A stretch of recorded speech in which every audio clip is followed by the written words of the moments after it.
lai in man ta chu sin to ni itu orang tua kemudian mereka nak satu macam ni lah yang basic tu lah apa macam tu lah pada itu lo yang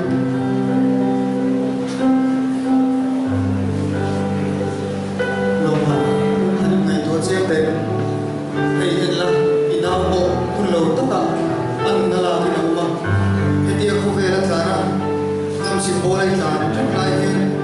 ini tak pulau tu ada di nama isarang jangan deh rasa manusia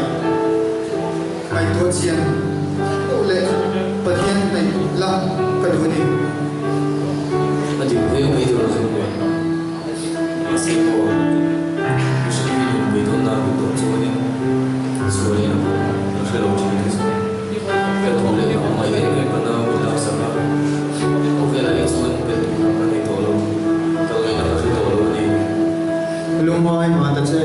hetia betul boleh lumai tak yang lain dari suatu kita anu mereka kong mahon reng je apa yang saya